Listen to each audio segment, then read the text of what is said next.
आइए देखते हैं प्रतियोगिता परीक्षाओं की तैयारी की नज़र से 7 मई की करंट अफेयर्स। नमस्कार। 7 मई 2026 के करंट अफेयर्स के इस धमाकेदार और सटीक विश्लेषण में सभी का स्वागत है।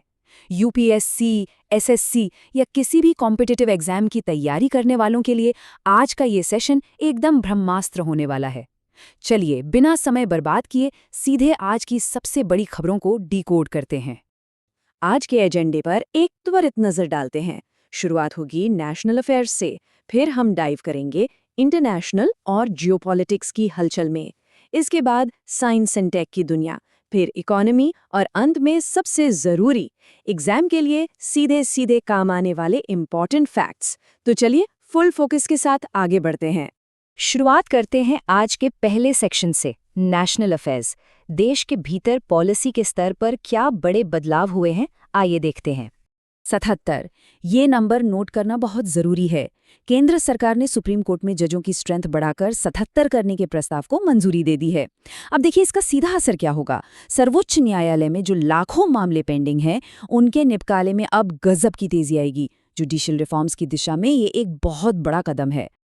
अब बात करते हैं एक और बड़े नंबर की, 23,437 करोड़ रुपए। सरकार ने इतनी विशाल धनराशि वाले रेलवे मल्टी ट्रैकिंग प्रोजेक्ट्स को हरी झंडी दिखा दी है।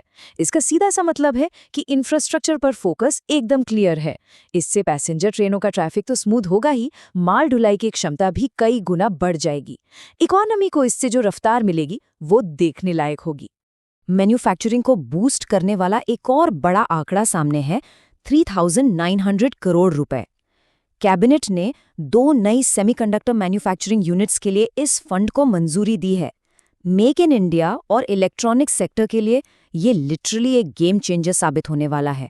भारत अब दुनिया का सेमीकंडक्टर हब बनने की ओर तेजी से कदम बढ़ा रहा है। तकनीकी आत्मनिर्भरता की ओर ये एक बहुत सॉलिड जंप है। अब एक बेहद महत्वपूर्ण हेल्थ इनिशिएटिव को समझते हैं, जननी डिजिटल प्लेटफॉर्म। केंद्र सरकार ने मातृ स्वास्थ्य सेवाओं को डिजिटली एम्पावर करने के लिए इसे लॉन्च किया है। इसका मेन फोकस है गर्भवती महिलाओं की हेल्थ को ट्रैक करना और उन्हें बेहतर मेडिकल फैसिलिटीज देना। हेल्थ और गवर्नेंस के टॉपिक्स के लिए ये एक मस्ट नो फैक्ट है। नेशनल न्यूज़ के बाद अब रुख करते हैं इंटरनेशनल और जियोपॉलिटिक्स सेक्शन का। ग्लोबल मैप पर इस वक्त कौन सी रणनीतिक हलचलें हो रही हैं, चलिए डिकोड करते हैं। सबसे पहले बात ऑपरेशन सिंदूर की। हाल ही में इसकी पहली वर्षगांठ मनाई गई। इस मौके पर प्रधानमंत्री के शब्द थे, आतंकवाद के खिलाफ एक दृढ़ कार्रवाई। ये स्टेटमेंट नेशनल सिक्योरिटी और काउंटर टेररिज्म पर देश के मौजूदा कड़े रुख को एकदम स्पष्ट करता है। ग्लोबल टेररिज्म के खिलाफ ये एक बहुत ही स्ट्रॉन्ग सिग्नल है। अब जियोपॉलिटिक्स की बात हो और स्ट्रेट ऑफ हॉर्मुज का जिक्र न हो, ऐसा तो हो ही नहीं सकता। वेस्ट एशिया में जो इस वक्त टेंशन चल रही है, उसके कारण ये समुद्री रास्ता फिर से दुनिया की नज़रों में आ गया है।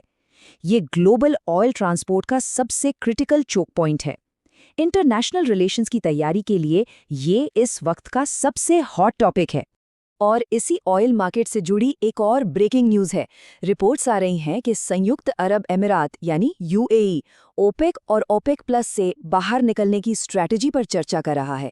सोचिए, अगर ऐसा होता है तो ग्लोबल ऑयल मार्केट के डायनामिक्स पूरी तरह से हिल जाएंगे। कीमतों से लेकर सप्लाई चेन तक इसका असर बहुत व्यापक होने वाला है। चलिए ग्लोबल मैप से आगे बढ़कर अब फ्यूचर और स्पेस की ओर चलते हैं। हमारा अगला सेक्शन है science and technology. Space sector में स्पेसएक्स ने एक और अचीवमेंट अपने नाम किया है। उनके फैल्कन 9 रॉकेट ने साउथ कोरिया के सैटेलाइट को सफलतापूर्वक लॉन्च कर दिया है। इस सैटेलाइट का नाम है CAS-500-2 और ये पूरी तरह से अर्थ ऑब्जर्वेशन के लिए डिज़ाइन किया गया है। क्लाइंट देश और पेलोड दोनों का नाम एग्जाम्स के लिए बहुत ही क्रूशियल है। एनवायरनमेंट के मोर्चे पर एक बहुत ही ज़रूरी इनिशिएटिव चर्चा में है, मार्स। यहाँ कंफ्यूजन नहीं होना चाहिए, ये मंगल ग्रह वाला मार्स नहीं है। इसका फुल फॉर्म है methane alert and response system. ये संयुक्त राष्ट्र पर्यावरण कार्यक्रम यानी UNEP की पहल है। इसका सीधा टारगेट है दुनिया भर में मीथेन गैस के एमिशन की निगरानी करना। क्लाइमेट चेंज के इस दौर में ये सिस्टम एक बहुत ही पावरफुल टूल साबित होने वाला है। ड्रोन टेक्नोलॉजी में भी एक मेजर शिफ्ट देखने को मिल रहा है। ट्रेडिशनल ड्रोन इमेजिंग की जगह अब जर्मेनियम फ्री ड्रोन इमेजिंग तकनीक ले रही है। इसका सबसे बड़ा फायदा ये है कि ये ड्रोन कैमरास के मैन्युफैक्चरिंग कॉस्ट को बहुत हद तक गिरा देगी और सस्ती, रिलायबल तकनीक हमेशा बड़े बदलाव लाती है। आजकल हर तरफ इलेक्ट्रिक व्हीकल्स यानी ईवी की बात हो रही है, लेकिन इनकी बैटरियों को रिसाइकिल करना एक बहुत बड़ा चैलेंज है। इसी प्रॉब्लम को सॉल्व करने के लिए भारत और यूरोपीय संघ EU ने हाथ मिलाया है। वे ईवी बैटरी रिसाइकलिंग टेक्नोलॉजी पर अपना कोऑपरेशन तेजी से बढ़ा रहे हैं। सस्टेनेबल एनर्जी के लिए ये द्विपक्षीय सहयोग एक बहुत ही पॉजिटिव कदम है।